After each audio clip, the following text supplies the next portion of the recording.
Hello, we're back. It's been a long time, but we're back with a new video. Today we've got John here, fresh off winning the Bristol Super Major GT. Yeah.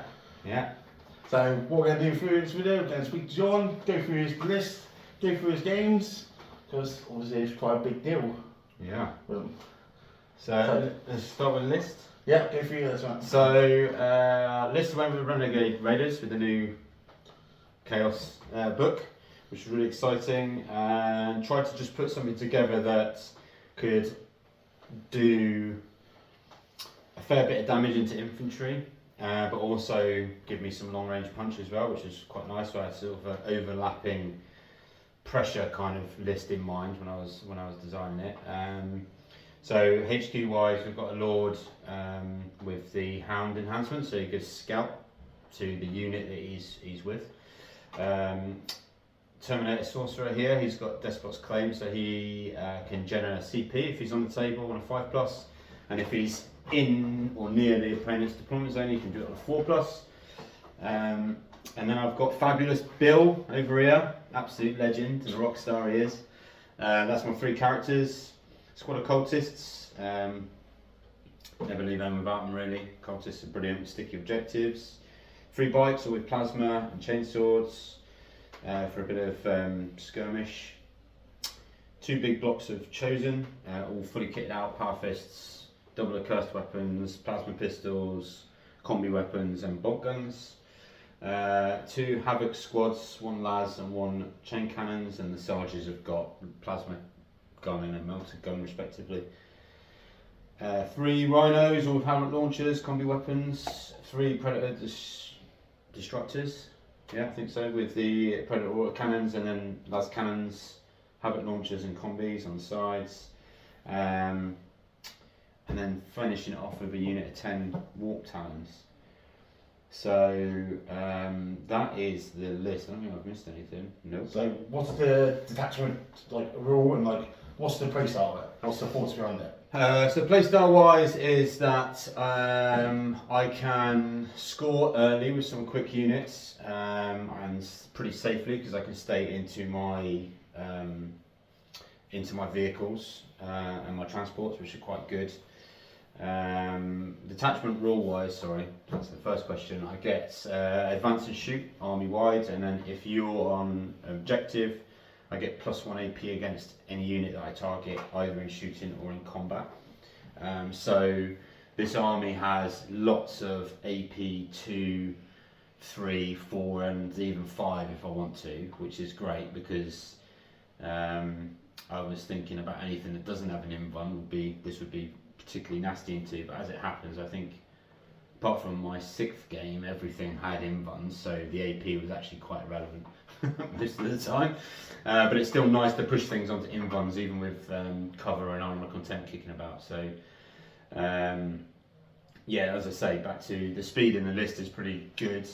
Like the bikes can move 12 advance, I can access flat advance 6, so really good to be able to get to objectives early and score those early points if you get some good cards.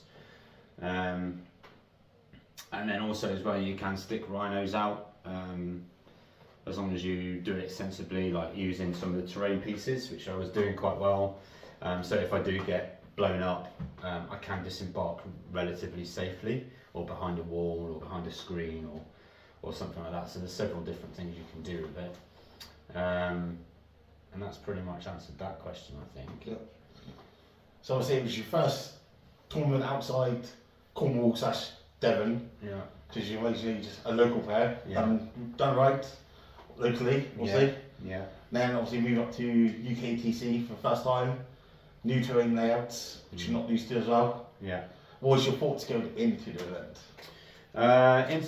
Thoughts going in, I didn't really have any expectations of doing well. I was hoping for 3 and 2, 4 and 1 would have been nice, because I was unfamiliar with the, like you say, the setup of the event.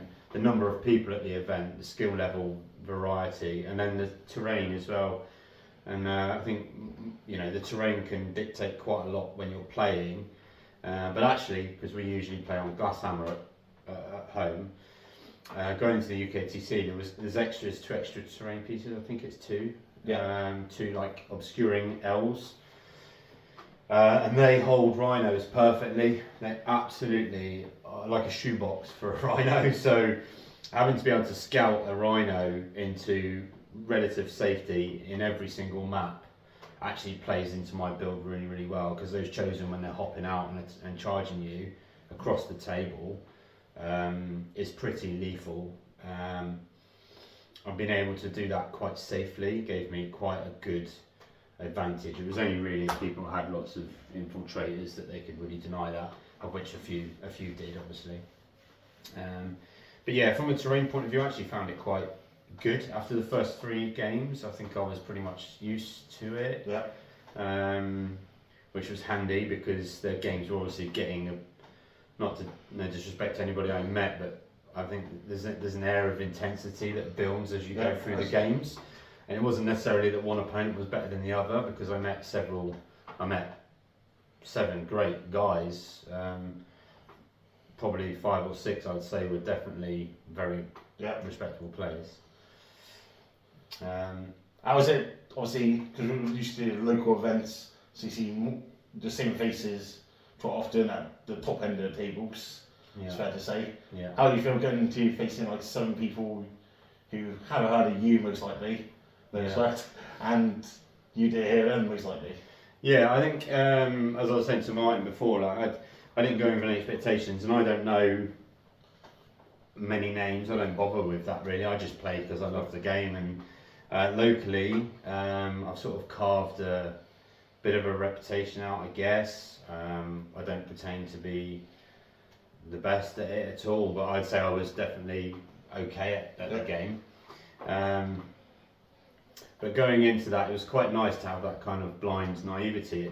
I don't know who you are, mate. I'm going to make you beat me. I didn't know who I am. Yeah, I know. So, and obviously being from Cornwall, I think there's quite, big enough to Cornwall really. There's quite a small 40k community here, but actually I think the quality of player per capita in terms of Warhammer is actually quite high.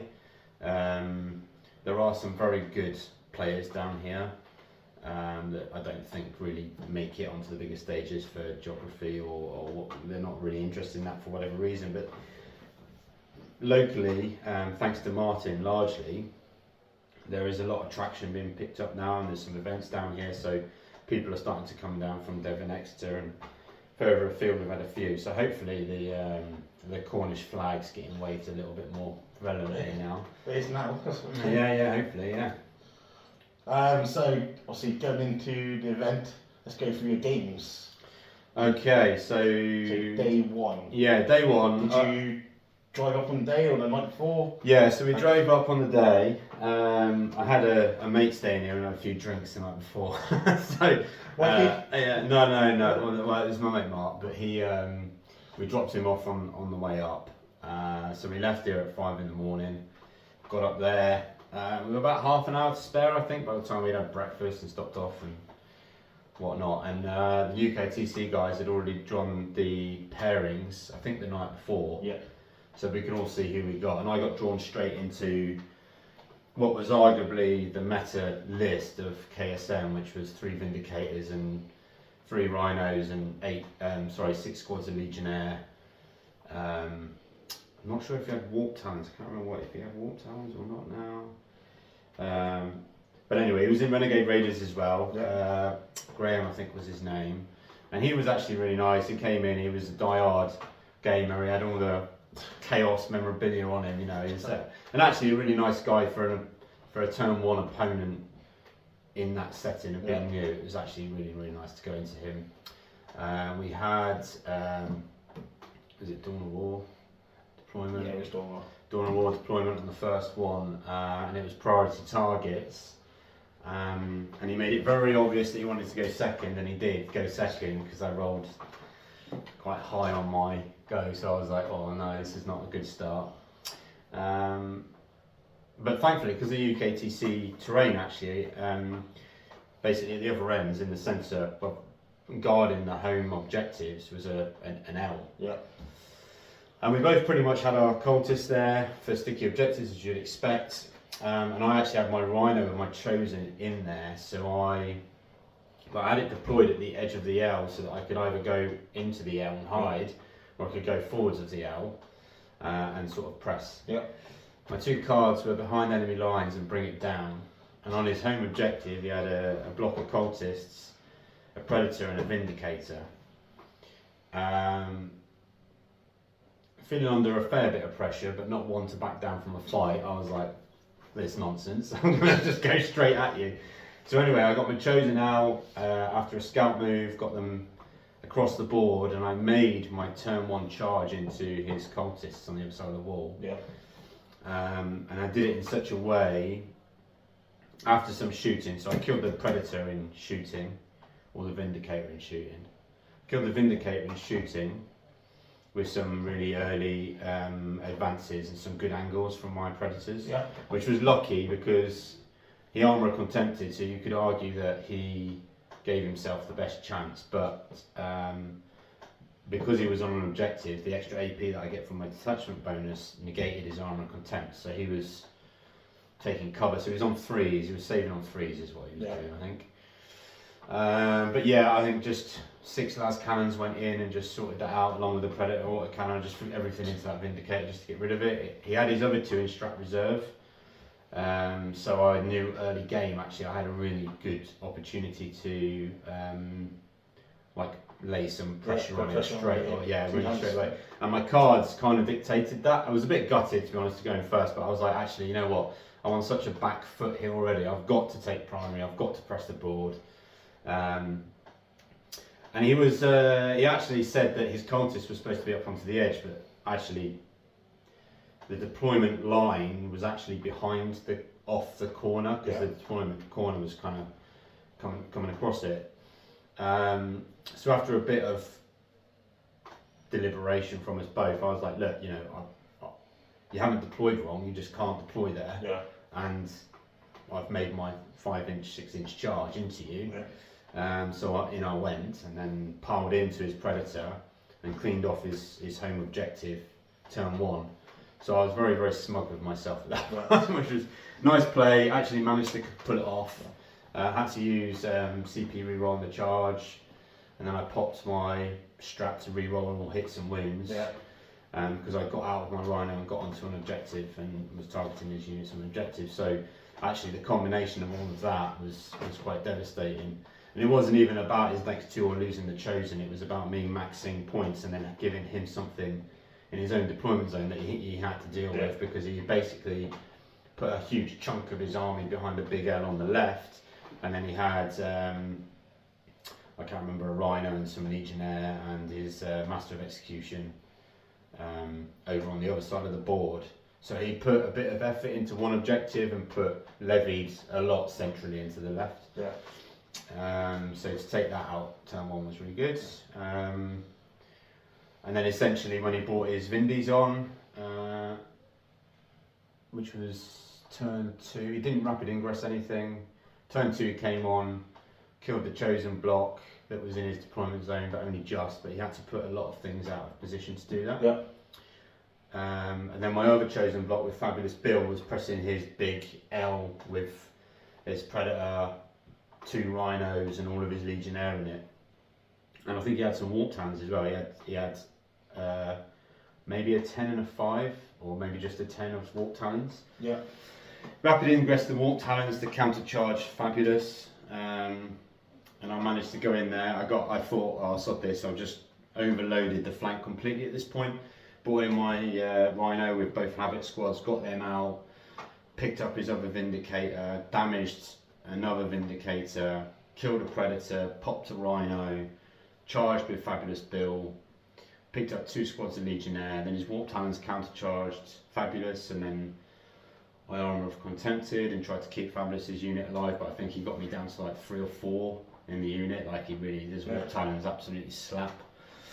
But then I killed the Warp Talons on the counter, So actually, by turn 3, like, there was an awful lot of damage, a lot of dead stuff kicking about, which was great. But I would say his Vindicators just, he was unlucky really, because we went into a block of Chosen with Vindies, and he obviously they're D6 plus 3 blast.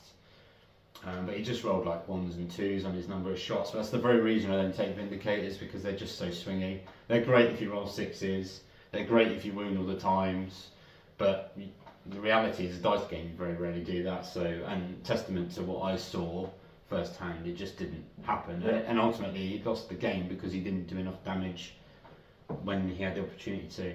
Yeah. I was lucky as well because he pulled out his 2 Vindicators to shoot, and he did enough damage to 1, so I managed to just remove models so that his second one couldn't shoot anything at all.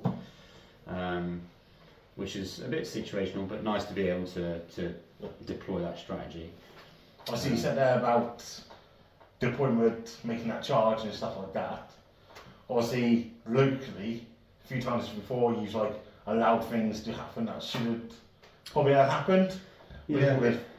Obviously, in that situation, obviously you stood your ground and stuck by how it should have been. Yeah, for That's fair to sure. say? Yeah, for sure. I mean, I'd always consider myself a fair player, and later as I get into it, like me and Mark had in the final game, Game 7, we had a situation where that happened, and we both just played in the spirit of the game.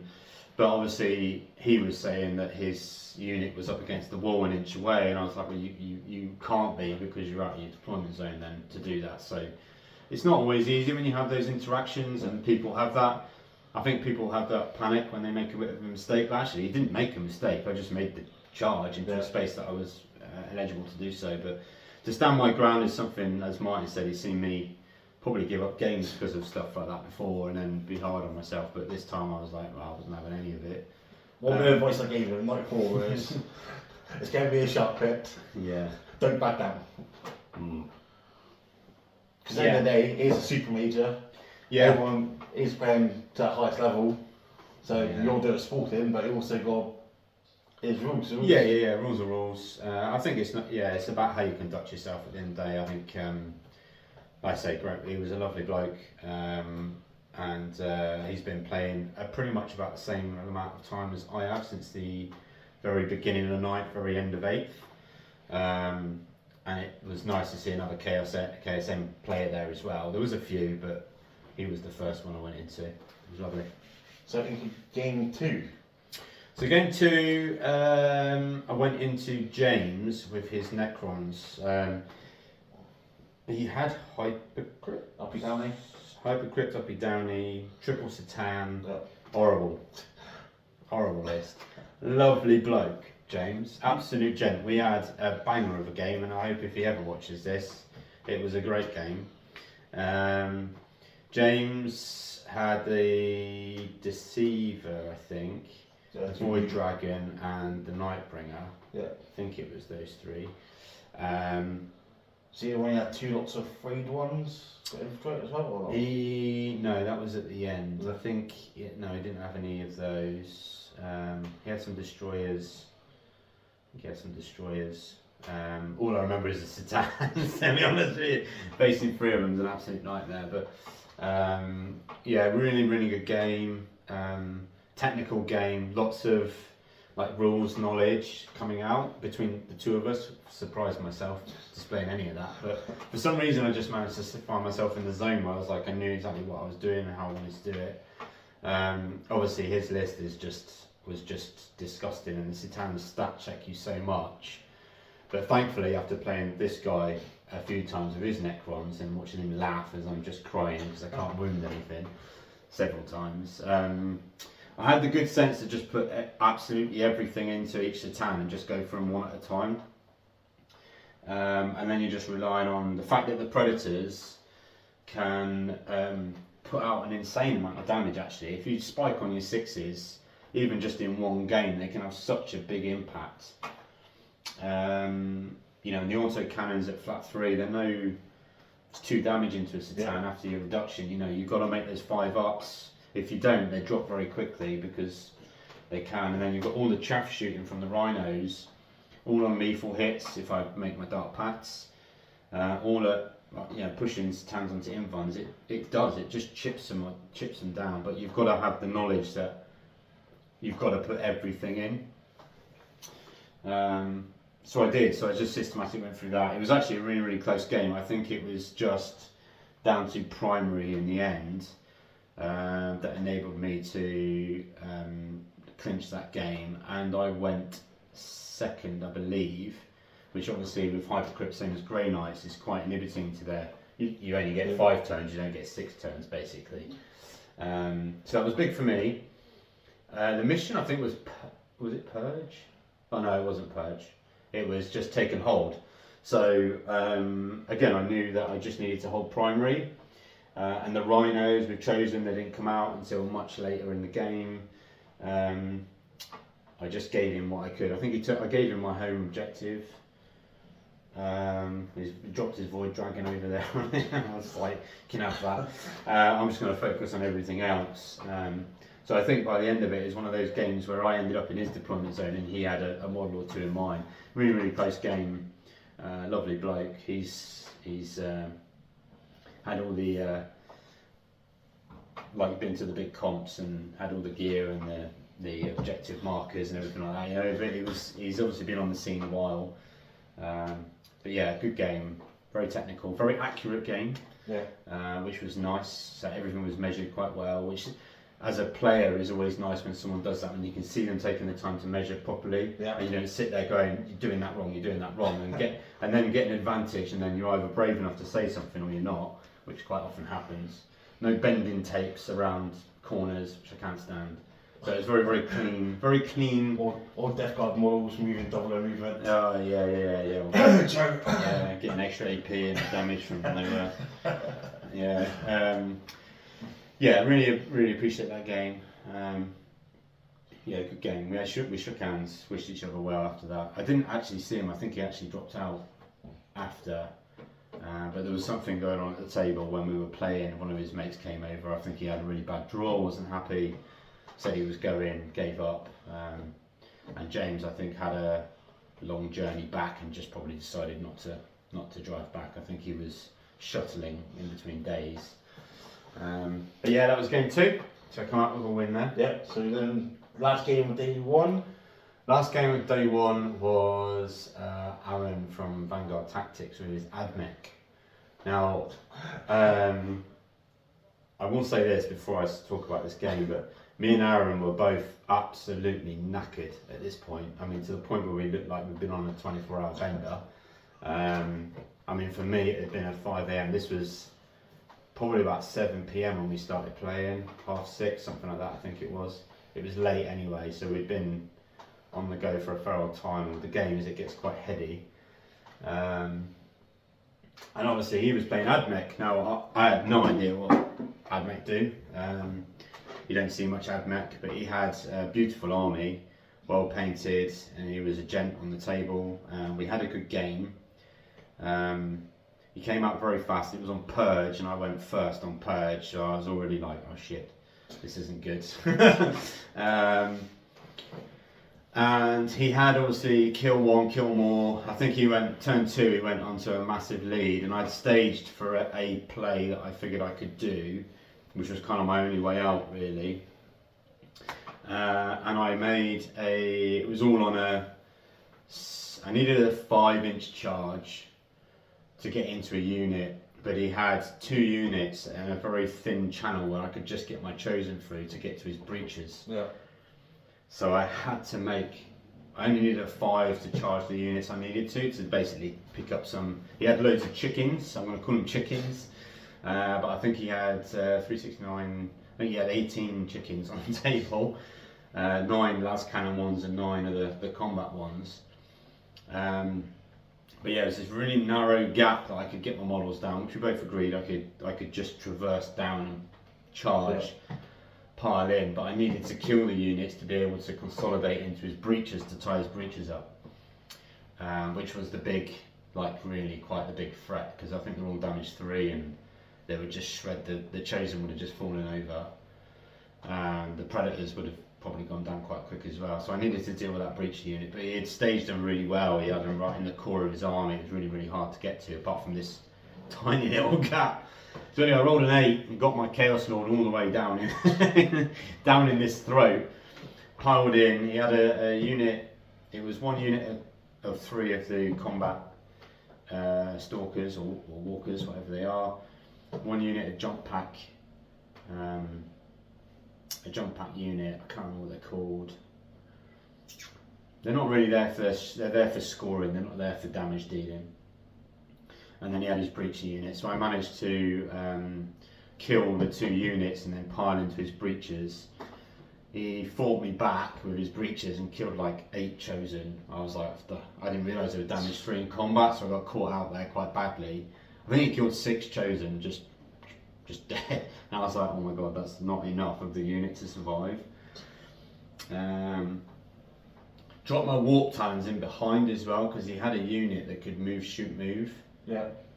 Is that right? I think so, yeah. Yeah, so I was like, okay, so what he did is he pushed them through a wall. Or was that James?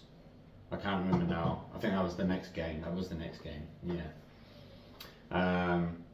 So anyway, I got my warp talons in and they made a charge into some of his scoring units, picked those up, and then they buggered off again. 10 warp talons is brilliant, or was, until 20 minutes ago. Was brilliant, as long as you pick your targets well. They do, and a unit of 10. I would absolutely recommend the unit of 10. I wouldn't worry about 5s, I wouldn't worry about a 10 and a 5. I would just have one unit of 10, really good.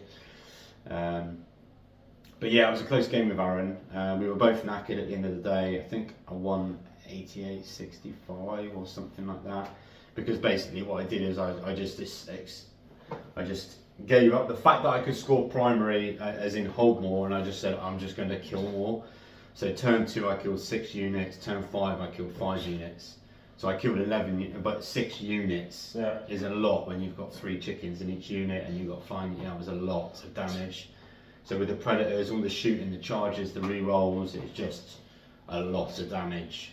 And because I think he had me engaged, he charged it. He did make one mistake where he charged in really early because his stalkers can move really, really fast, and he got into my rhinos quite quick. But I think he misunderstood, or I think we were just both tired, to be honest with you. I've got no doubt we were both making little mistakes, but he forgot that I could basically shoot his, because they're vehicles, I could shoot them. Yeah. So when he charged my rhino just outside my deployment zone, I had 3 predators and my havocs and everything could just go into it and clean it out. But yeah, a good game. Shook hands and went on. It was nice to play one of the Vanguard Tactic boys as well. I did get nervous because I was like, oh no, I'm going to get spanked here so badly. I wish him well with AdMech because, people don't play AdMech. Hopefully they've just had some new rules, haven't they? So hopefully they've got what they need now to do more, and I'm sure Aaron will be smashing games in no time at all. So end of day 1, 3-0. Yeah. Straight to bed or on drinks? We went out. We went out with our close brothers, which is Cross Swords. Obviously, we have Cross Swords. There's Bugle Bat Reps, and then there's Powerhouse Wargaming. We're all quite close, really. I'd say quite into time. Yeah, we're all in proximity, but we all get on really well, don't we, Martin? So they were down in force. I think it was 8 or 9 of them there. Simon Corder and Gareth being 2 of the main guys that I know. Tom was there with his orcs. There's some really good local players, all with their armies that they've been playing forever. I think Simon runs Spaceballs, doesn't he? Yeah. So I think his email is something Wolf. He absolutely loves it. Gareth plays his Grey Knights. He's probably one of the best Grey Knight players He finished quite high up as well. I think I've seen. Yeah, Gareth was up on the final table with me. I think he only lost his last game, but 4-1 was amazing. I think that's the best. He said that's the best he's ever done in a super major. Simon finished 17th, I think, and Tom Godfrey with his orcs. I think he finished up there quite well as well. But there was a few guys there I've not met from their team before, so it was nice to see them. But we went out for dinner with them, had a few drinks. and then it was quite early to bed. We didn't stay. We didn't go anywhere, and I think me and Liam, who was staying with me and Mikey, we were exhausted at the end of the day. So it was literally something to eat, a few gin and tonics, off to bed, and into the next day. Yeah. Big day. Big day. Very big day. Yeah. So first game I got drawn into James with his Necrons, and they were an unusual detachment, the original detachment? Awakened Dynasty. I looked at his list, I had no idea what he was doing with it, but James is from Goonhammer. Does the write-ups. Does the write-ups, yeah, and actually he did quite a nice write-up, so thank you for watching this, James. It was, I enjoyed our game too. Again, very technical player. You know, the game was very, very accurate, which I appreciate, because I think that I respond to that. It makes me a better player. It makes me want to get my stuff right 100% of the time, which is nice. Good player, knows what he's doing, knows what his army does, and he had a plan as well. So it was a case of whose plan was going to come off, I think, really. Yeah. He did have this. He's the chap that had he had Immortals. He had 2 units of Immortals, both with 1 or 2 characters in each. Yeah. One of which could move, shoot, move. So it was a bit of a cat and mouse turn 1 and turn 2. I can't remember if it was priority targets again. I think it might have been, and I went first again. So I knew I had to come out and try and hurt him quite a bit. And basically I just waited for him to use his unit of Immortals to warp, move, shoot, move, because he moved out to shoot. So I gave him my Rhino with Chosen in it, because I think he was fishing for lethals, and I was like, well, you know, when you're fishing for lethals, it can go amazingly, or it can go the other way quite badly if you don't get any of them. So anyway, he did that, and he left me a gap behind where I could get my Warp Talons in, so I dropped him in, rapid ingressed him in, which stopped him then being able to bugger off. So then he was trapped between Chosen.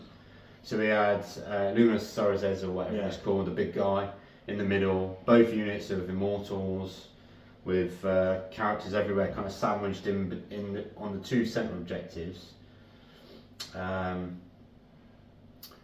with a big L behind. So I'd gone into the L shape with my Warp Talons in my turn 3, and had a really easy charge into one of his units, but I bounced, completely bounced.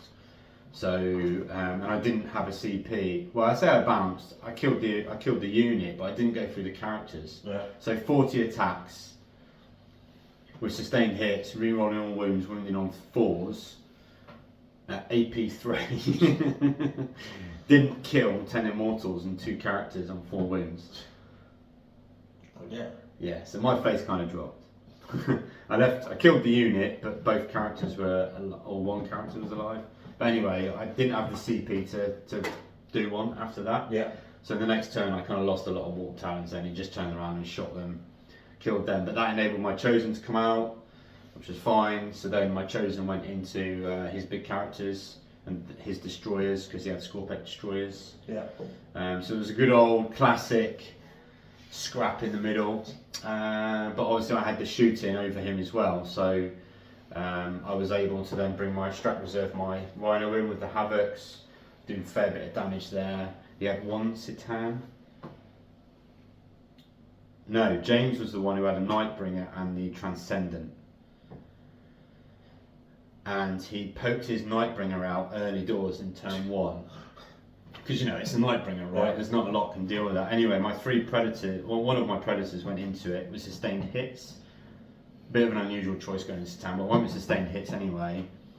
And I got an explosion, and all 3 wounds went through, and James failed all 3 4-ups, and then I rolled 18 in damage with +1 was 21 damage, 21 wounds into his Nightbringer turn 1 from 1 Predator. So, which was quite which was a lot of fun. I won't lie, doing that to a Citan is amazing. But I mean, he made some enough of his feel no pains, and the bloody thing survived anyway. But it was wonderful to see that. And that Transcendent, I knew I needed to kill that thing very quickly because that's kind of like a big score piece in it for Necrons. So but when his Titans went down and I got rid of the Immortal blocks, I think I still had a fair bit of army left, so I was just pushing them just to score what I could score. I think my cards were a bit janky in that game, so it kind of stopped me scoring a fair bit. But testament to James, like it was a really good game, really hard fought game. And I've got no doubt we'll definitely play again in the future. He's a good player, So that was game 4. So 4-0. Yeah, 4-0. Yeah, going into what you thought would be the last game. Game 5. Yeah, game 5. Yeah. So game 5 was against Johnny. Johnny's from London, lovely bloke.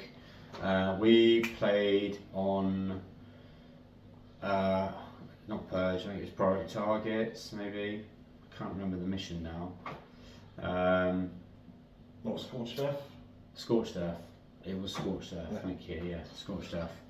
So there's quite a lot of priority targets, and I think I played 2 or 3 lots of priority targets, but anyway. Scorched Earth against Grey Knights. He had a really good... this is the game I was most worried about because Grey Knights... I don't know if anybody actually knows what Grey Knights do half the time, but they seem to be on you all the time. Johnny was quite a good player, had a Redeemer in as well, which was a really interesting piece. Yeah. And he had the squad within that you just can't interact with. If you go near it, you can miss, and if you shoot it, it disappears. And it has fight first. So it's really, really tricky. And I was like, how do I deal with this? So Johnny went first, which was a huge... Yeah. No up and down one. Yeah, it was a huge thing for that, and he scored his points, played really conservatively, moved his Redeemer around to try and get a shot on my Rhino. But actually, I think we talked about it turn 2. I don't even think he shot his Land Raider. Yeah. I think we just missed it completely. We both missed it because we were talking about something else. But anyway, that happened. So my turn 1, I basically put whatever I could into his Redeemer because it was priority targets. So he obviously had the centre objective morphed into 2 over the middle, and his Redeemer was pretty much the size. It was big enough to sit on both, with the L's in kind of a way that was quite hard to stop his Redeemer getting around and shooting whatever he wanted to do. And obviously a Land Raider Redeemer, in the centre board is with true silver armour and 2 up and cover everywhere is just impossible. So I got it down to 4 wounds with all of my shooting. Yeah. With all sustained hits, all of his saves, everything going into it. Got it down to 4 wounds. And in his turn 2, his big go turn, because he picked up all of his Dread Knights. Yeah. So pretty much his Redeemer is on the table and a scout squad or infiltrator squad on his home objective. Yeah. Everything else is in the air. And I was like, oh shit, go. And he went super aggressive. Yeah. So he put 1 up in the top corner to take on my bikes that were holding an objective for me, to wipe them out, which he did. He put 1 just off centre to kind of guard down on the 2 objectives. And then he went with his Grandmaster and his other one onto the other objective down in the bottom to take that, where I had Bill and a Rhino sort of stage in. Yeah. And I think his Grandmaster had that +1 to charge strap enhancement, but I don't think he didn't use it. I think he made a mistake there because he didn't actually use it. He dropped him down, I think, to charge with the intent to charge. Shot what he needed to shoot, but then he didn't charge. I think he talked himself out of it.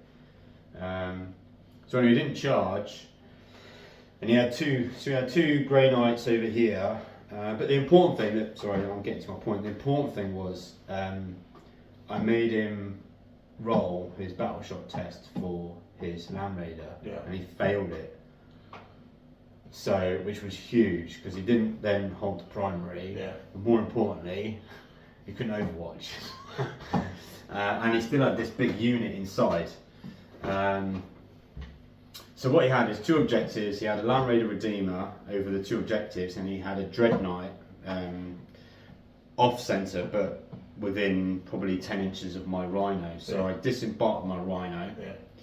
Didn't take any Overwatch, obviously, and I moved 5 or 6 inches away from his Dread Knight, and I piled around, I kind of staged around the side of his Land Raider, so if he wanted to hold the objective, he had to basically deploy on the back end of the Land Raider, but within a few inches of me. So what I did then is I put all of my Predators into the Land Raider as much as I needed to kill that. Brought my Havoc squad out at the top end. Brought Bile out of the Rhino as well to go to his, and he misted his Grandmaster away, which left the Infiltrator squad, or is it Infiltrator squad? It's not Infiltrator squad. Purifiers? No, move, shoot, move ones, the jumpy ones. Inceptors? Yeah, thank you. So we had Inceptor squads, which I love, brilliant. So you had a squad, Inceptor squad and a Dread Knight over here, Dread Knight centre, Dread Knight top, Grandmaster's gone back up, and his Redeemer's just been popped. So I put my Havocs out, spent a CP, re-roll all hits and wounds into the top one, killed that with the las cannons, they all went through. Pulled Bile out, obviously he missed his Grandmaster. His other Dread Knight had a shoe on the objective, which was a problem because then I was into his invuln with everything there. Long story short, charged, killed that one. And then in the centre I had his unit, his untouchable unit, and a Dread Knight. So I declared the Dread Knight as the source of my charge. With my Lords, paid my free battle tactic to re-roll hits and wins because I got out the Rhino and he was on objectives. Rolled a 7 and I based in a way that I could only base 4 models. I piled everything else with the Lord into his unit and just basically smashed the whole lot. Apart from his character. Which was, I'm super proud of because it's one of the ways around fight first. I was able to pull it off. My strats worked everywhere else, it was pretty good. And I think in one turn I killed a Redeemer, 3 Dread Knights, this whole unit of, I guess they're, I don't know what they are with their character actually, but there was a lot. It was certainly the majority of his army. He had his Grandmaster left, and a Warpsmith and another unit, and that was the end of turn 2. So it was quite a long turn, but it's because I was engaging everywhere with everything. And then at which point then Johnny was just like, it was actually a really, really good game, and Johnny sent me a message and a friend request since. It was really nice, it was played in the right spirit, which was good. So he did what he could, but I think he scored another 15-20 points with like 2 models on just because he's Grey Knights, and he could because he just drew the cards. Got capture enemy outposts, dropped his Grandmaster on there, I was like, there's nothing I can do about it. But I mean, I had the whole board, I was everywhere. So at that point, we were always just pulling cards out and just scoring what we could. And I was like, yeah, you can have that, don't worry about that. And just say you've killed this guy. Which you're not really supposed to do competitively, but again, for me, the spirit of the game needs to come through the rules sometimes, especially when you've beat your opponent. The game was done. The game was done, so unfortunately for me it worked in my favour on that occasion. But yeah, the game I was most worried about was actually, score-wise, was probably the easiest. But that's only, I think, because Johnny wasn't aware of the piling to get around the fights first, which is really nice for me to be able to pull that off. Until he made a mistake with his Redeemer and the Battle Shock. If he had just auto-passed his Battle Shock, that game would have been completely different. I would have been in all sorts of trouble. Battle Shock's real. Battle Shock is real. But yeah, so that won that game, went 5-0. At which point I can't believe what's happening. So obviously this one you're 5-0. We're all back in our little groups chatting about it. Obviously we can see you on table 3. So me and Joe was just like, if he wins this, he's fucking making the top cut, surely. So then, do you want to talk through how it was from your perspective? So do you want to end that game? So me and Johnny were on table 3, then you had James and Mark on table 2, and then you had Ed and I think it must have been the World Eaters chap. I think he was playing World Eaters on table 1. Obviously none of them I knew at that point. They were just on the left of me and everybody else was down on the right and going that way. So I was actually going home. So I won my 5th game, knackered, just had a can of Red Bull to try and wake myself up, looking forward to a 2.5 hour, 3 hour car journey home with the 2 lads that I went up there with, Mikey and Liam. Went and spoke to Zach and just said, look, basically, what's the implications if I go home, because I'm knackered and I need to get home to my wife, type thing. You know, she's let me go for 2 days. I don't want to take the piss. Not with the kiddies anyway. So he was like, look, have 10 minutes, have a think about it. In the 10 minutes, I went and I spoke to Mikey and Liam, and I was like, look, guys, you know, I've won all of my games. And I messaged into the group chat, into like Martin's chat and our chat, and the guys were all, the support from the guys was probably what actually turned my head, because I was going home, regardless of 5-0 potential of winning. I was just like, oh, I'm going home. But they were like, John, you've just gone 5-0 in a super major. Like, none of us have done that. You've got to see what you can do. You've got to see how much of this you can do. So I said, okay. So the guys are locking up the hall. They're doing a prize ceremony down the bottom, and I then run into Ed. Yeah. This is Ed Watts. Ed Watts, yeah. Draft, I think it used to be Glasshammer, now 6 plus. Plus. Yeah. So Ed used to coach Team England as well. Yeah. A really chilled guy. Not that you knew. But I didn't know who he was. I was just like, he was just really, really chilled out. He was pulling his models out of a box for about 20 minutes because he had loads of them, and I was like, what is this? 120 infantry this one list? 120. Black Templars, all of them feeling their pains. And 2 blocks of 25 up feeling their pains. Yeah, which was just disgusting amount of bodies. His list is pretty straightforward, absolutely competitive though, because it does exactly what it says it's going to do, and it does it very efficiently because you just can't really stop it. So 120 models, he takes Cleanse and he takes Homers, 3 scout squads, 3 big blocks of tactical marines all with melters, incursors, infiltrators, 2 big blocks of the jetpacks. Yeah, jetpack guys. Then he had, he didn't have any heavy weapons. It was all kind of just generic marine bodies, but tons of OC. Yeah. 2 lots of Crusader squads. And 2 big blocks of Crusader squads. One with Helbrecht and the Lieutenant. Castellan. And then the other one had the Grimaldus in it. Yeah. So they both have 5 up for their names. Yeah. Savage. And I went first on that again. I went first. Yeah. It was annoying to go first because I could have got, it would have been a whole extra turn of shooting really, and he had everything behind. He had his scout squads out, obviously because I went first he put all of his scout squads back behind walls, so I didn't really have, I think he gave me some, his infiltrators, which ironically for me with the warp talons, the infiltrators would have been the bit to keep because that would have stopped me getting my warp talons in quite close to him. So I was like, okay, if you're going to give me those, like they're worth my bikes and sticking a predator out. So I went for them and got them down to 1 man, didn't kill them off. Then I missed my charge, which was annoying. Put my rhinos up and sort of staged for turn 2 to see what he did, because at that point I didn't really know.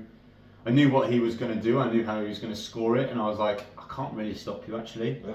What I need to do is I need to absolutely murder you. And I mean, that's like a calling for any Chaos player. Let's just murder everything and not worry about the game later. So he came out turn 1, scored all of his points. He got a baby Homer in the centre, and he cleansed obviously because he was all over it. At this point, there was so many bodies coming at me. I was like, hell up, here we go. So turn 2, when I brought my Havocs down, I was like, I need to kill everything really, really quickly.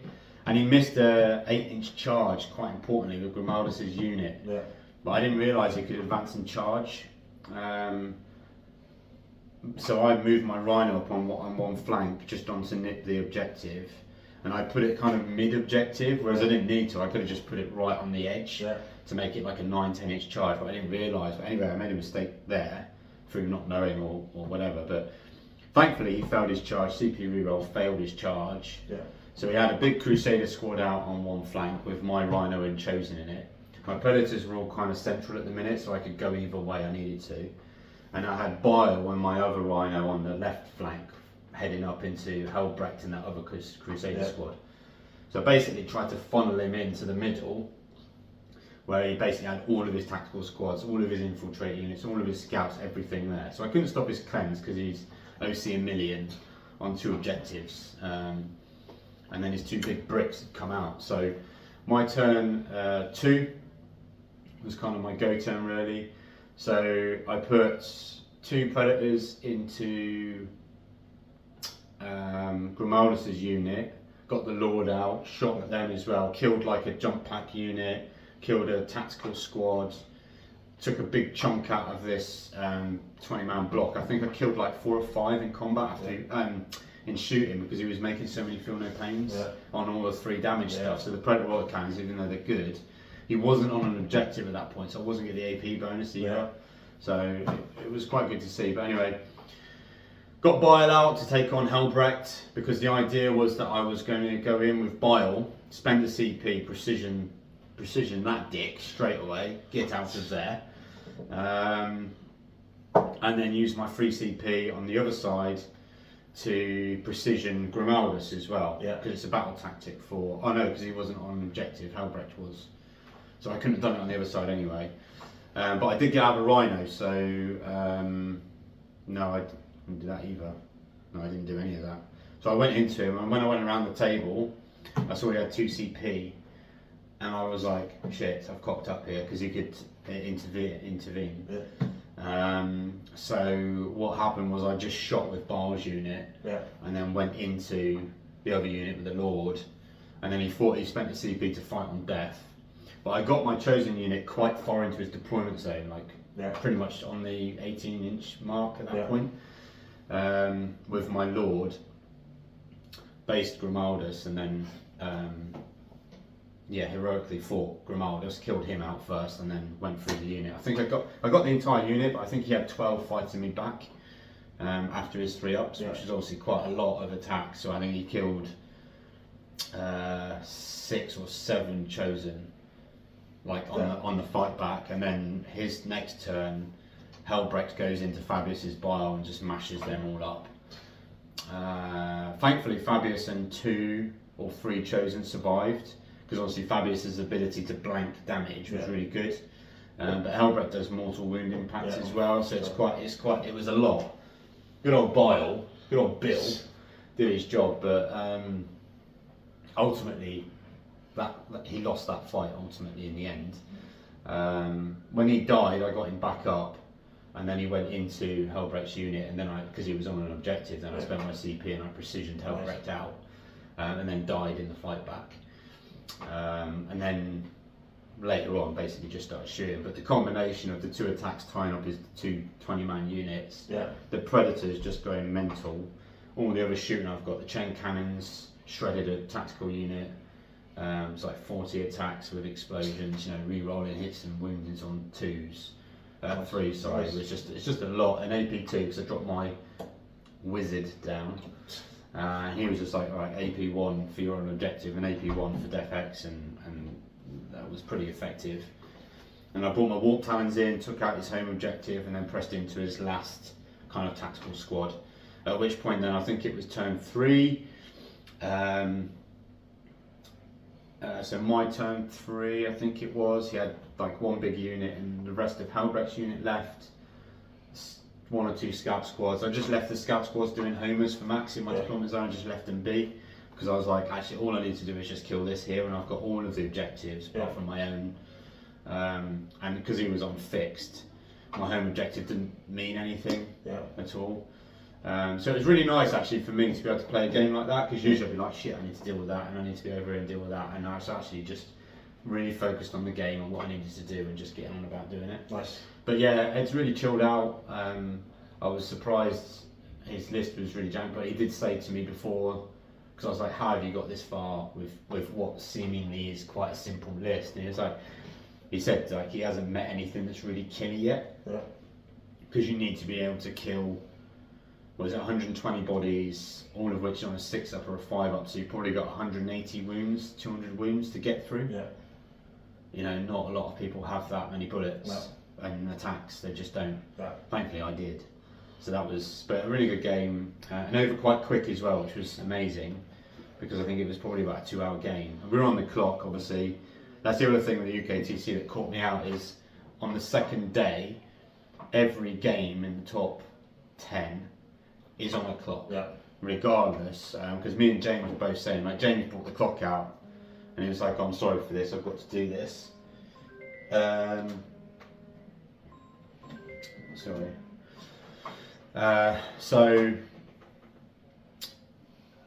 Being on a clock is quite a new thing for me. I don't really like that time thing.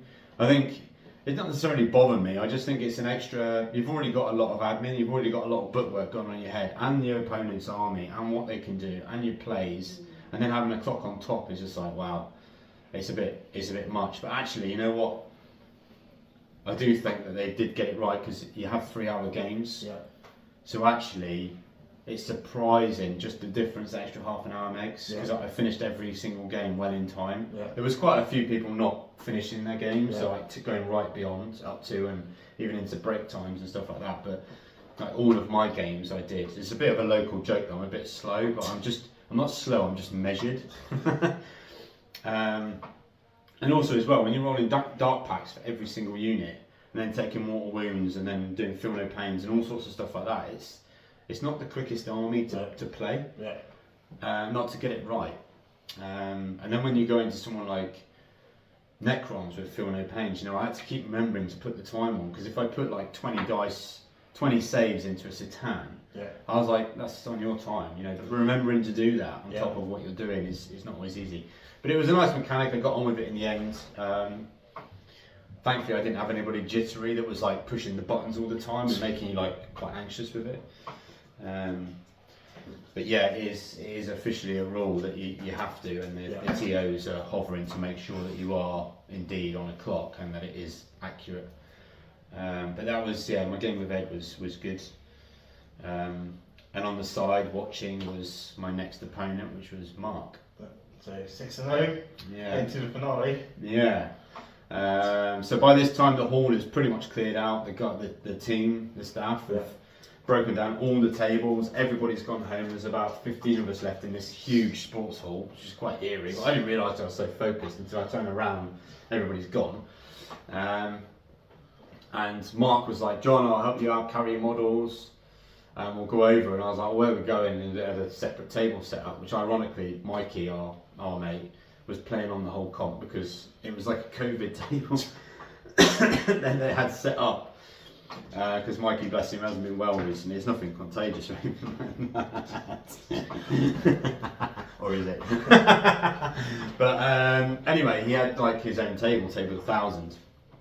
So we went down there and played on that. And then we had, there was probably about 6, there was a handful of people watching, not very many.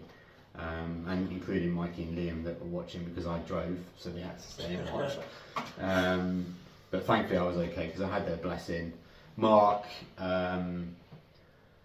game 7, priority targets, went first, and he had a Necron list that was full of just max destroyers.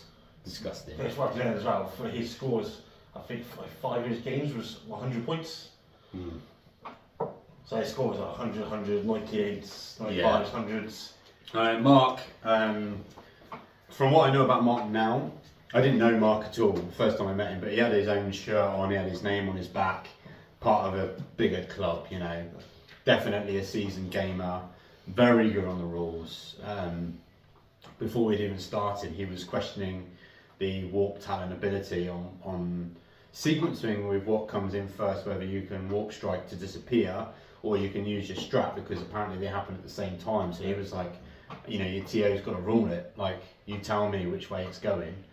Which was well beyond my ability to comprehend what he was talking about. I just was like, why is this guy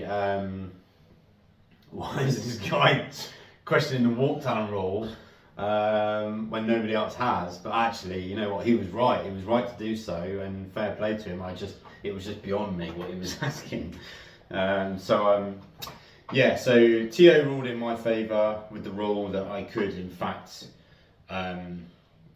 fall back with my CP and then I could activate and go up into the air, as is what we all kind of know to be the rule until, again, 25 minutes ago. So we went about it. So I went first on priority targets, drew 2 cards, of which I couldn't score any at all, not a chance. Then got behind enemy line and capture enemy outpost or something like that against Hypercream Necrons turn 1 on Purge, where I'm way back over. And I just looked at Mikey and Liam and I just like, what do I do here? Like, there's nothing I can do, scored nothing at all. And I've gone first on priority targets against probably one of the better players in the entire bloody arena. So I took my CP and got very quiet and kind of withdrew a little bit, which is a bit worrying because sometimes I do that and it will cost me games, so I like to think a little bit too much sometimes. His turn, I think he drew 1 and he scored, I think he got extend and something else. He binned 1 off for a CP and got extend because it was easy grab for him. I think he did it with a Satan, just brought him out and just got the points. That was pretty straightforward. Turn 2, I killed his flayed ones. Oh yeah, that was the other thing. He had 2 squads of flayed ones as well, and then Deceiver. So he could redeploy. And then he had all of the destroyers. So I can understand why he was getting games of 100, because he denies you getting the board at all, and his destroyers can just go wherever they want and just shoot the hell out of you. All with lords, which I think get full rerolls. That gives you sustained hits, critical hits on 5s, and they all have lethal hits. And they all have lethal hits. And then when they shoot something on the objective, they get full rerolls to hit. So, so my turn 1 scored nothing at all. His turn 1, he took a unit of 6 destroyers, deep struck them 3 inches away from my home field objective where I had a predator, and he moved 3 heavies down. And then I had a predator, my home objective, another predator, and some cultists. And he dropped 6 and a lord right in my back box, basically.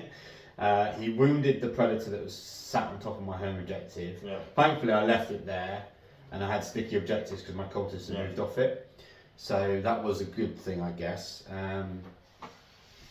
And proudly, the only time I had to go into my book was to see if predators had the smoke keyword, which they do. So smoke gives you -1 to hit, essentially stealth and cover, the benefit of cover. Everybody seems to forget the second bit. So anyway, my predator's out in the open, I'm getting the benefit of cover then. So he's AP 2, strength 5, and tons of shots, fishing on lethals. Now Mark, bless him, he went greedy and he went for both predators. I had a predator on my home objective on 4 wounds, I think, 6 wounds, and then 1 on full. And he split fire and completely bounced. So he did 2 wounds to one and 2 wounds to the other. So then I had 6 destroyers with a lord in my home objective, and I think I drew assassination. So, and I think I drew bring it down in my turn 2. And he had the deceiver in the centre board right next to. So I had a chosen unit in a rhino in the centre. He killed my bikes, and I had Bill on the other objective with a full block of chosen about 8 inches away in his deceiver. Everything else was down this bottom half of the table, as it were. So anyway, all the predators went into that 6-man block. I think one, and I wiped that unit out with the AP and everything else like that. It was just way too much. 3 damage, Yeah, 3 damage. But he was on his 4s or 5s, I think, because I was only AP 1, because he wasn't on objective, but it was just volume. And my dice turn 1 and 2 were pretty good. Like, I was getting lots of sustained hits. And because I was wounding on 2s and 3s everywhere, it looked like I was getting a lot of volume through. Which is really good. So I killed his 6-man with the Lord. I brought in my Rhino and my Havocs, killed the 3 heavies because I was like, I can't have them flying around. So we had another 6-man with a lot of shots, and then he had a 3-man, which is the anti-infantry one. Of course. Not of course. So then he brought the 3-man with the anti-infantry back into my back, into that space that he created basically, and tried a similar sort of thing again. Killed my cultist, shredded my cultist, killed a tank. Maybe even another predator. He definitely wounded 1 predator. My warp talons and this is where Mark showed his class, because he'd gone, like in games, you go from naturally you go from your movement to your shooting phase quite naturally and seamlessly and quite quickly. Yeah. So it's hard sometimes when an opponent is looking at what's going on the board to interject at the right time to do a rapid ingress. Yeah. So I think he was just getting his dice together. He selected a target and was getting his dice together to shoot. And I said, hang on, I've made a mistake, I need to rapid ingress here. Yeah. It wasn't really a mistake, it was just a case of me being about a minute behind where I needed to be in terms of declaring what I was going to do. And he let me rapid ingress. So I spent my CP, I rapid ingressed, which ultimately was quite a big thing because it's a block of 10 warp talons. But in the spirit of the game, it was the right thing to do, because he hadn't actually, I don't think he'd actually started rolling dice, so he might have just like dribbled the dice out of his hands. So anyway, he thought about it for a second, made me sweat, and then he let me get on with it. And killed a predator, wounded another predator, killed my bike's out. What else was out? I think that was it really. Blew up my rhino that had the havocs in it, killed the last cannon havocs, that was pretty much his turn. My turn 3, he had a unit of Scorpec destroyers left, a big 6-man of destroyers, the Deceiver, and some flayed ones, and something else on his back objective, I think. And he had Scarab Swarms as well, which he was using really well, because he was killing my Chosen quite effectively with them, and then regenning them and then doing it again. That was quite good. It was good to see, because I've not seen anybody kind of do that. Maybe it was just because he was rolling 5s and 6s on his damage, D3, that he was killing models. So we went on through the game. So my turn 3, I drew Bring It Down, killed the Deceiver, put all the shooting into it for days, got it down to 5 wounds, and charged it with both Chosen bricks. He was on an objective, both get out rhinos, both full rerolls to hit and wound, both on lethals. And I put 23 wounds into him, and he saved 18. So he's alive on no, that's not right. He was alive on a wound anyway. Citan, I was literally like, this Citan's so dead. And he survived it. And then I had, because he was right up against the wall, so I had the good mind to overkill the Citan. So I had Bile charge him and base him, well not base him, but it was fighting him through the wall. Yeah. So I literally had Bile and 2 Chosen fighting the Deceiver on one move through a wall. So I Dark Pacted, failed. I was like, oh no, but because of the icon I get to re-roll it, so I passed, went for lethal, and Bile was damage 3, and he's on an objective, so it forced him to invuns, and I got 2 through, and then he died eventually. But I mean, that was 5, 2 predators, 6. There's about 1100 points of shooting and charges and strats went into killing that bloody Deceiver, which made me sweat a fair bit. Then Mark's last turn, he forgot to rapid ingress, so being the guy I am, I let him get on with it, which was good because it enabled him to score some cards, I think. And then we went on from there. I didn't even bring my Librarian Sorcerer onto the table, he just died in the box because I completely forgot about him. I think because the AP wasn't even relevant in our game, because everything was on an invuln or it was straight through anyway. I didn't need the extra one, and because usually what I do with him is I'll bring him on with the Havoc Rhino, and he basically spins the chain cannons up, so you've got essentially strength 5 AP 2-1 damage and both Chosen blocks all the same. It's a really good profile that not a lot can deal with, and all on full rerolls to hit and wound if you're on an objective, so it's a strong combination. But yeah, and then our game concluded turn 5 because I had managed to kill enough that I went and I just pushed the 3 objectives, and I put all of my rhinos there, moved everything miles away from him so he couldn't really advance charge and shoot and kill anything. I left my Warp Talons in combat with his big destroyer block, lost half the unit but it stopped him moving, so that was all happening on my home objective. The mistake I made there is I didn't ask Mark what the toughness was of his destroyers, and they were T6. So I made a huge mistake there. So I lost half of my Warp Talon squad because obviously they're just basically T-shirt they're on a 5-up invuln, but the T4, you know, most stuff will just kill them quite quickly. But I had the good sense, and probably what won me the game is leaving them in combat with that destroyer, because it stopped him moving them around and just going reanimating and then just shooting something else. And then he did his reanimations, but he did it in a way to get onto the objective to contest my home objective. But then in my next fight, so then he fought me, then I fought and killed about 4, I think. I killed 4 of his destroyers. Yeah. And then I paid my CP to fall back and then go up into space. Nice. So he had a character and 1 left, and they were out of coherency, so he had to make a choice. Yeah. So he killed the character, which I was questioning, because I was like, doesn't the bodyguard unit has to take the wounds, I thought, but actually if you're out of coherency, apparently you can do whatever unit you want.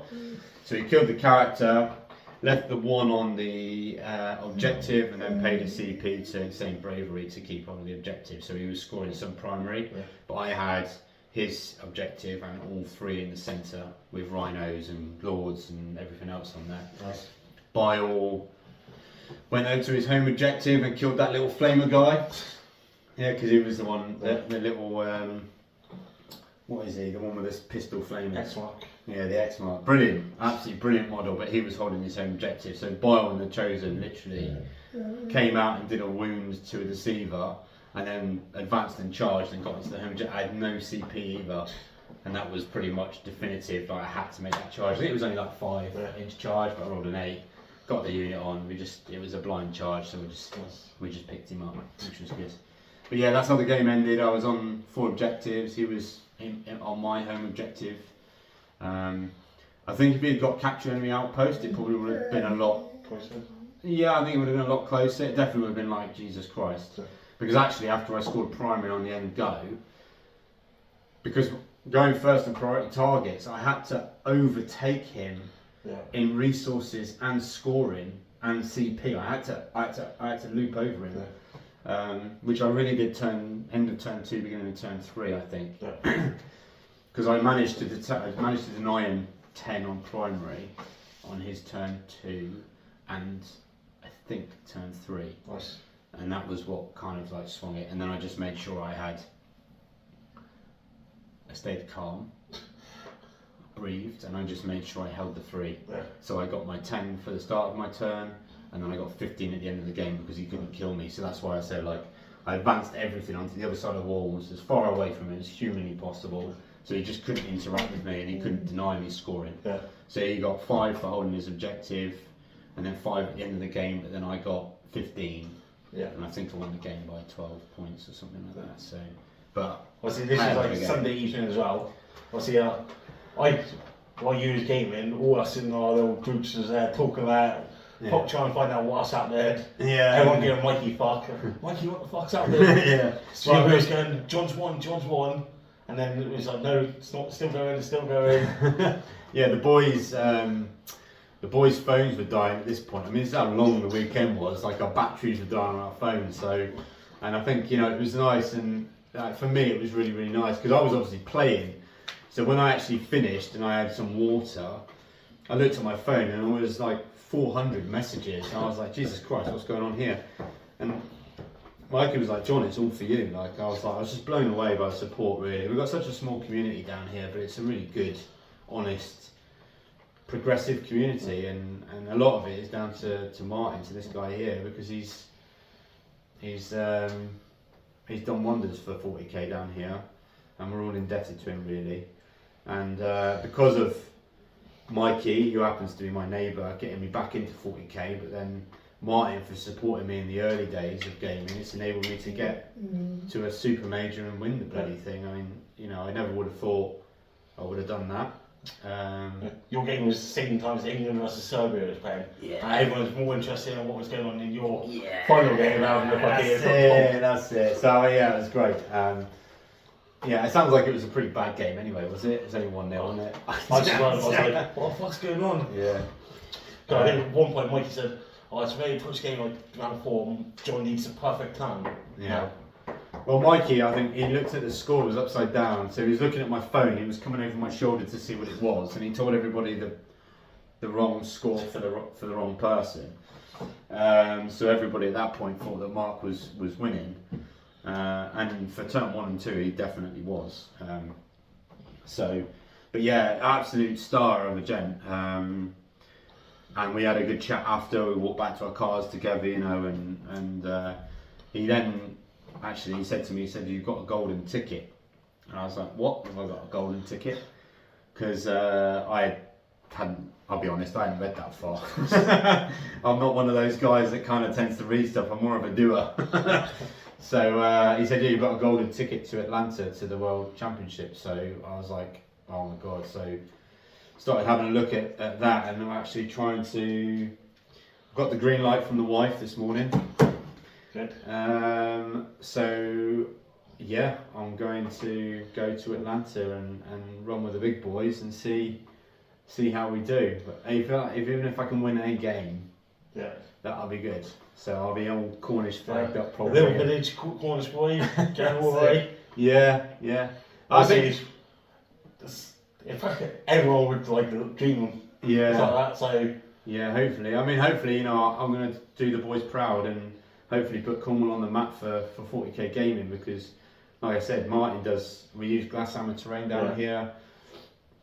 Martin runs cracking events on all the time. The Cross Swords boys do as well. There's quite a lot going on down here that's starting to get a lot of traction, and hopefully this will, certainly in the in-game local chats like me winners, it seems to invigorate people to want to play and to want to do better, because I've shown that people can do it. You can do it. You can do it. You can win. You just need to beat the other guy. You don't need to worry about the meta. You don't need to worry about the lists. You don't need to worry about someone's credentials. Just win the game that's in front of you. That's it. And if you manage to stay focused on that, then you've got a chance. It's a dice game at the end of the day, isn't it? Although my dice seem to be particularly good most of the time, which is good. So obviously you've got the golden ticket. So that includes 3 fights and 3 entry, is it? Return flights and entry to the event itself. I'm probably going to try and, I can't afford to go at the minute, so I'm probably going to try and sell some of my pile of shame. And then I'm going to probably speak to the boys and see if I can get some support, and even if people just chuck us a couple of quid just to get us there and back. So like, one of the things happened, obviously, more than after, Robbie messaged me straight away, like, let's all raise some money together, get John to America. Yeah. So I'm definitely helping make it happen. Yeah. Because it is once in a lifetime. Yeah, it is. Yeah, it is, and that's what I sold on the wife really. I mean, she. And when I met the wife, I was playing football 3 times a week and really, really fit. And now I'm not playing football. I've gone in full nerd and gone into Warhammer and running dice, and I've lost my hair. You know, she's really got the shit end of the straw. She has. But bless her, you know, bringing, like, even with her, like, she can see the people that are talking to me and the messages I'm getting, and she's like, wow, like this is something else. It's different. And she's found a new, I wouldn't say love for it, but she's found the respect for it, and she's allowed me to put my trophy in the lounge, which is huge, because usually they're all in a box hidden around the corner. She knows they're there, but they're not allowed to be seen, type thing. But for her to even say, you know, I'll look after the kids, don't worry about it, just go and do what you've got to do, is amazing. So hopefully I can go in November. One of the guys is talking quite seriously about coming along with me, which would be great, because the thought of going there alone is a bit daunting. But you know, maybe there's some guys who want to come along. That'd be great. That'd be absolutely amazing, because I think there's a narrative campaign going on alongside for the 3 days. It's so you've got a huge event. It's huge, yeah. So I've asked the UKTC crew, I've asked them for like details and all of that, so I can share it, because maybe some guys want to come. Maybe there's some of them that have facility and utility to come. Flights aren't looking too bad. I think they're about 800 quid, 700 quid return from Heathrow to Atlanta. Accommodation's pretty good, but you know what, like, you can get Airbnbs and stuff like that. So I don't know, we'll see how we go, but I am super looking forward to it. I'll probably be playing 7 days a week now to get myself ready. Well, more than once anyway, hopefully. Certainly as we get closer to the time. They've just dropped the Prior Nexus on us, literally like an hour ago. KSM have just been nerfed again with points and rules changes to models that haven't been out for. So this list has gone up what, 100 and. This list has gone up 110 points. All of the Predators have gone up 10 points, which is silly. The Havocs have gone up 10 points, 15 points a unit. And the Warp Talons have gone up 50 points for a unit of 10. And they've nerfed the rule, so you have to kill what you're in going with. I mean, the rule's fine, like, I'm happy with the rule, but I don't know, 50 points? Come on. Like, what? 300 points for 10 Warp Talons, like, no one's going to do it. So, yeah, I don't know. I don't mind if they put points up, but like bring points down to something else so that you give people flex to go into different builds. Yeah. If you just put things up, you not really give anybody an option to do anything creative. They're just like, oh, which is better now, this or this? And if the data sheets are all similar, I don't know. It's nice, like.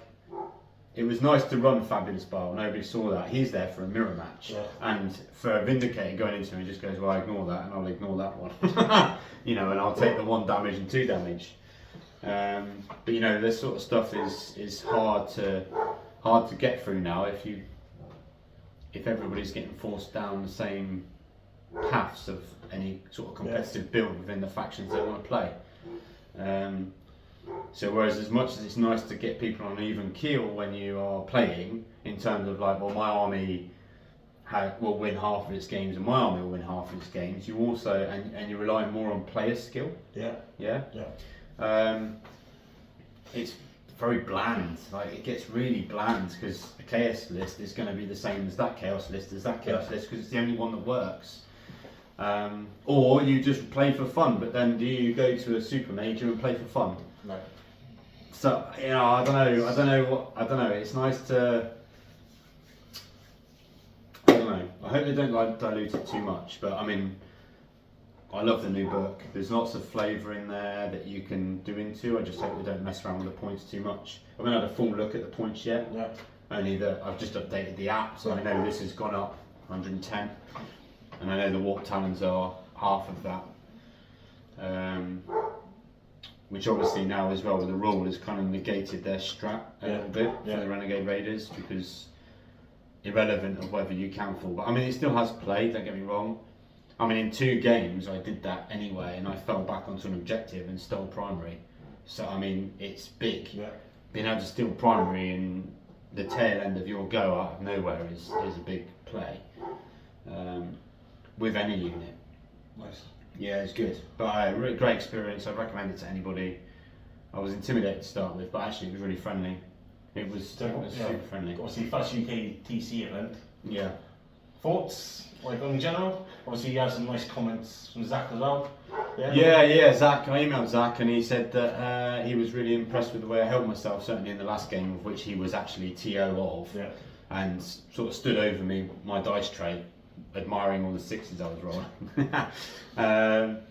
But yeah, he was watching the game really closely. He was TO for us on that game, and he said it was really nice to see somebody's first time winning, and he really appreciated the way I held myself in the game against Mark. And actually, you know, me and Mark, it was such a good game. I think we would both agree that we were probably the best game of the tournament, and one we would both wouldn't hesitate to play each other again, because it was a good level of mix of professionalism, accuracy, and fun as well. There was a fair bit of banter being thrown around, largely from me because I was pretty nervous, but it was good.